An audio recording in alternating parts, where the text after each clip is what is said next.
بسم الله الرحمن الرحيم الحمد لله الصلاة والسلام على رسول الله أما بعد السلام عليكم ورحمة الله وبركاته qadrli arab tili ixlosmandlari sizlar bilan ikkinchi vaqtamizni davom ettiramiz. Sizlarga darslarimizdan. Ho'p, المناخ ya'ni ob-havo. Sahilun sahil, shatiyun ham sohil. Ya'ni sahilun ham sohil. Dafiyun o'rtacha mo'tadil, manahun ob-havo mo'tadilun mo'tadil, jafun quruq, rotibun nam, mumtirun yomg'irli, mutag'oyyirun o'zgaruvchan, saylun sel, asifatun kuchli shamol, ro'dun momaqaldiroq barqun chaqmoq, tutillu ala ga cho'ziladi, yahuddu min bilan chegaralanadi, yattasifu bi bilan sifatlanadi. Yablug'u yetadi, tatarovahu bayna nuqtachalar va keyin nuqtachalar. Ya'ni mana shu darajalarni orasida almashib turadi. Darajatun miyaviyatun ya'ni Celsiy darajasi, sifatun ra'diyatun momaqaldiroqli shamol. Manahun qoriyun ya'ni o'sha kontinentdan iqlim. Matn taqo shibhu jazirati Sayno fi Misr. Mana shu Sino yarim oroli Misrda joylashgandir. Va tusamma bi Abdul Fayruz, Feruza yerlari deb nomlanadi. Va laha shaklun musallasun. Uni uchburchak shakldadir mana xaritada. وهي تطل على البحر الأبيض المتوسط من الشمال وعلى البحر الأحمر من الجنوب. Va buni yerlar cho'ziladiki, O'rta Yer dengiziga yuqoridan shimoldan va janubdan Qizil dengizga. ويحدها من الغرب خليج السويس ومن الشرق خليج العقبة وقطاع غزة. Bu davlat ya'ni Sinay yarim orolida yahudduha uni chegaralaydi. G'arb tomondan Xoliju Suez ya'ni unga chegaradosh bo'ladi Suez kanali va sharq tomonda esa Aqaba kanali va o'sha G'azoni bir bo'lagi. Shibhu jazira Sayno mavqi'un muhim. Bu Sino yarim oroli juda ham muhim bir o'rindir, muhim joydir. بسبب طبيعة والسواحل السواحل الطويلة والدافئة والمناخ المعتدل والثروات الطبيعية.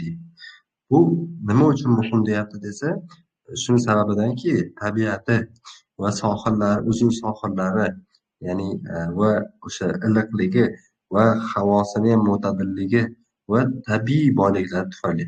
Petrol, ya'ni benzin, va ma'adin, turli ma'danlar kabi o'sha sarovatin tabiiy, ya'ni qazilma boyliklari, milliy boyliklari, milliy tabiat boyliklari. إضافة إلى أنها الجسر الذي يربط بين قارتي آسيا وأفريقيا وبين المشرق والمغرب. Yana nima uni muhim tarafi desa, shuni qo'shimcha qilish mumkinki, bu ko'prikdir. Ikkita qit'a, ya'ni Osiyo va Afrika, sharq va g'arbni bog'lab turuvchi ko'prikdir. المناخ في شمال شبه جزيرة سيناء مختلف عن المناخ في جنوبها. ففي الشمال هو مناخ البحر الأبيض المتوسط، فالصيف حار وجاف والسماء صافية في أشهر حزيران وتموز وأب، ودرجات الحرارة تتراوح بين 19 و30 درجة مئوية. وأما شتاؤه فهو رطب ومعتدل وممطر، ويكون في أشهر كانون الأول وكانون الثاني شبات، ودرجات الحرارة تتراوح بين 28 درجة مئوية، ويبلغ متوسط كمية الأمطار سنويا 100 ملما. أما في فصل الربيع والخريف فالطقس متغير، وتكثر في هذين الفصلين العواصف الرعدية والسيول. Bu yerda mana shu Sino yarimorolining shimoliy qismlarida ob-havo janubiy qismlardagi ob-havodan farqlidir. Mana shu shimoliy qismlardagi ob-havo bu mana shu Qizil ya'ni O'rta Yer dengizining ob-havosidir. Bu yerda yoz issiq bo'ladi, quruq bo'ladi, osmon esa musaffo bo'ladi. Qaysi oylarda desa, yoz oylarida. O'zi Haziron deb turib iyunda aytadi, Tammuz deb turib iyulda aytadi, Ob deb turib avgust aytadi. Va darajatul harorat, ya'ni havo harorati esa Tarovatni aytdikki, 17 degan 19 bilan 30 orasida borib keladi. Ya'ni 19 va 30 orasidan chiqib ketmaydi, lekin shu atrofda borib kelaveradi. Lekin qishni oladigan bo'lsak, u nam bo'ladi va mo'tadil havo ham bo'ladi bu paytda va yomg'irli ham bo'ladi. Va mana shu kanunul avval deb turib dekabrda aytadi, kanunul sani deb turib yanvar, shubbat, fevral. Mana shu 3 ta oyda bo'ladigan havo harorati mana shu yomg'irli, mo'tadil bo'ladi. Va bu oylarda havo harorati tatarovahu deyapti va 8 deyaptilar va 20. 20 bilan 8 ni orasida o'ynaydi. Ya'ni Celsius jihatdan olyaptilar. Va yabloq mutawassiti endi yomg'irning qiymatini o'rtachasi qanaqaga boradi desa, o'sha yillik 100 millimetrga borar ekan.